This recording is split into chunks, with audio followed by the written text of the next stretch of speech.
Good morning, everyone, or afternoon, everyone. Still stuck on morning. We'll wait a couple of more seconds, let everybody get into the webinar that will be joining us. Just a quick reminder, this is recorded and we will be posting this to our website. So if you have any others you wished to attend this webinar with you and were unable to, just know that this recording will be available through our website. Few more trickling in here, so just give it a few more seconds.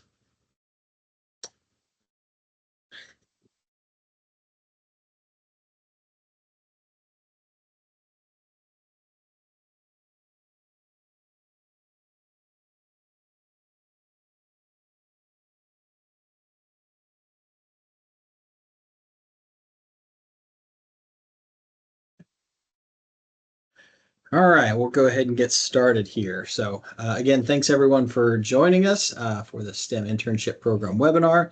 I'll be quickly going through these slides and hopefully answering all of your questions. If you have any other questions or need for sort of one-on-one advice, there will be a couple of contacts at the end that you could grab. And if you'd like to put any questions in the chat, I would be happy to answer those as possible throughout this webinar. So just to begin, this is the FY 2026 STEM Intern Program webinar. As many of you know, this is separated from the industry innovation because there was a delayed start in this program this year due to some legislative changes, which sort of opens up opportunities for additional people to participate in this program. But those laws don't go into effect until November. So we began this just a couple of weeks ago. So quick overview of OCAST. For many of you, you know our mission is to enhance the diversity of Oklahoma's economy and create new and improved job opportunities to Oklahomans by fostering innovative projects in the science and tech industries. So with that in mind, we have this STEM intern program, the basis of which, obviously, the student must be enrolled in an Oklahoma career tech college or university focused in a STEM program. This is the big change that happened this year. We are able to accept interns that are attending a career tech without the necessity of being co-enrolled in a college and university. This law goes into effect November 1, so anybody who's applying through this program, by the time the contract starts, you will be legally allowed to include career tech students in this intern program.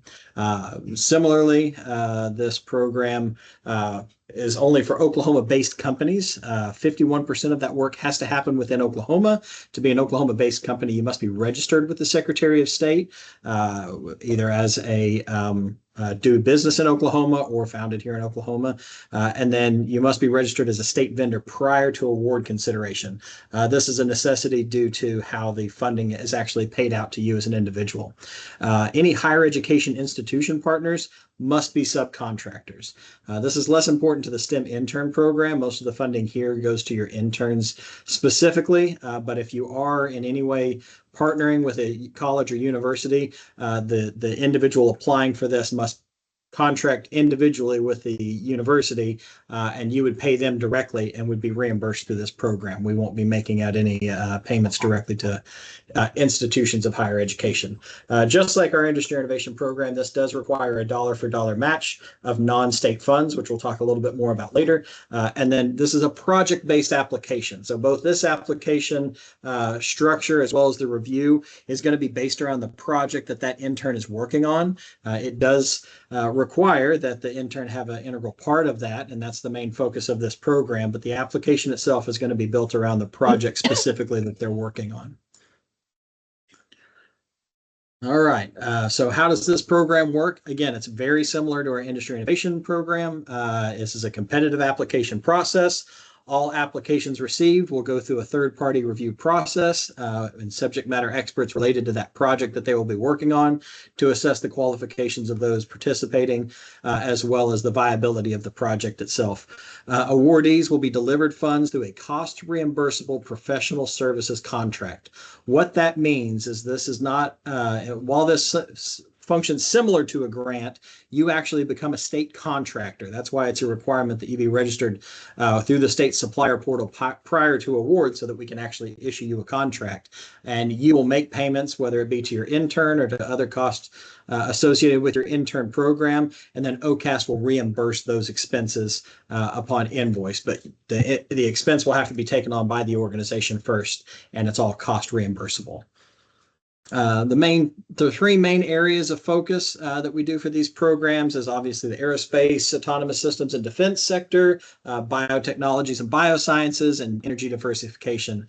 This includes both oil and gas, diversification issues through, solar, wind, hydrogen, things like that, as well as efficiency, so improving business processes. This doesn't mean your company specifically has to be in this area, but these are the ones that are most highly rated when we're looking at the STEM intern that you're going to have with an expectation of having some experience in one of these areas. So one big way that this program differs from our industry innovation program is it is an open application cycle. We try to keep this application cycle open year-round. Now, as I stated at the beginning of this webinar, there was a delay in the opening of this. So it was actually opened on September 2nd of this year, which is a couple months later than normal. So we actually missed the first quarterly closing. But due to these programs are actually awarded by the OSTRAD board based on recommendations from OCAST, the OSTRAD board meets quarterly.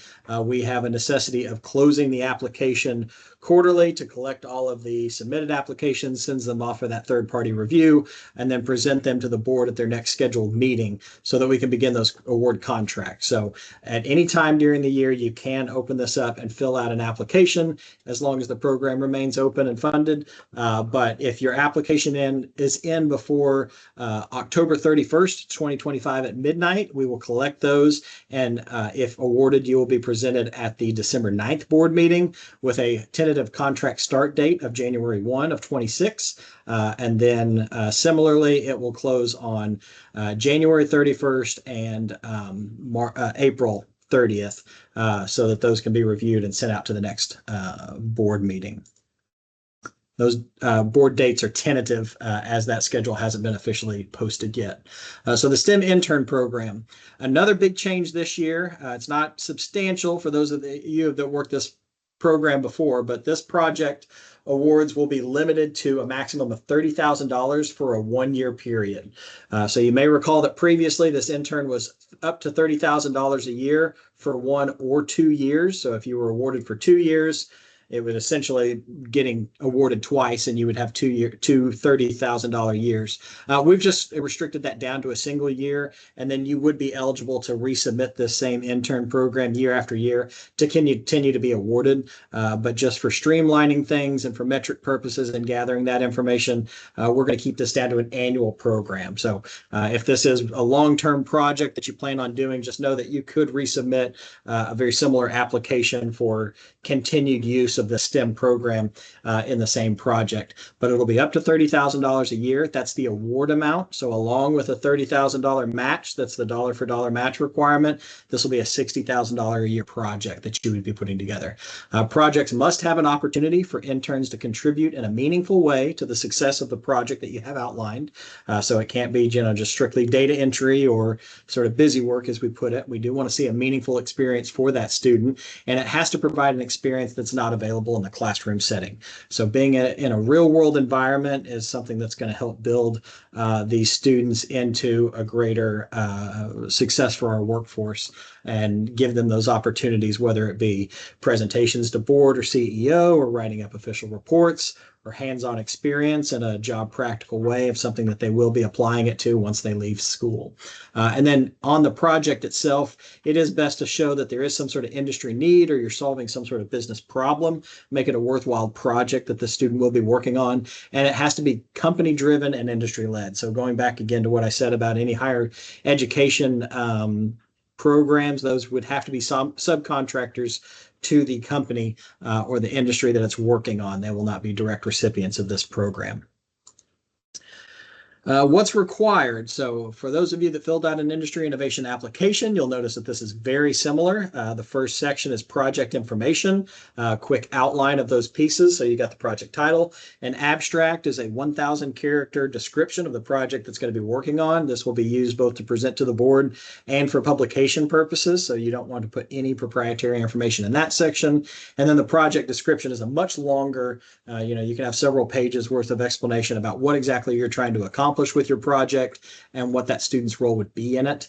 So that's where you can, put in anything that's going to be protected by OCAST proprietary information, clauses and things like that. The total project budget, so the amount you're intending to spend on this overarching budget, including the intern and any other tangential expenses that'll be associated with it. This isn't an outline of what you're going to spend specifically. That'll come later in the budget section. But OCAST, it's important for us to capture the scope of what you're trying to accomplish here. And then anything associated with that project we might want to know about, such as intellectual property, what the specific significance of it is, any preliminary or related work that you've already done working in this project area. It's important to outline project objectives and milestones so that during your progress report, we can go back to this and check and see that you succeeded in the outline that you've set forth for yourself.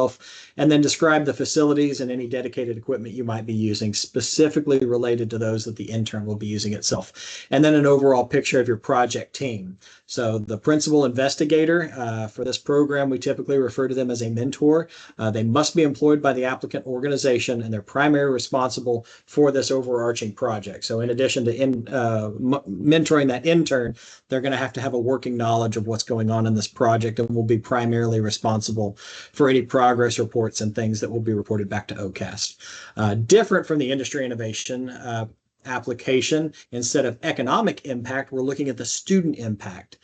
So this is where you're going to build out everything that's specific to the intern program that you're working on. So how many interns are you expecting to hire? That $30,000 award does not mean it's for a single intern. It means it's for a single project.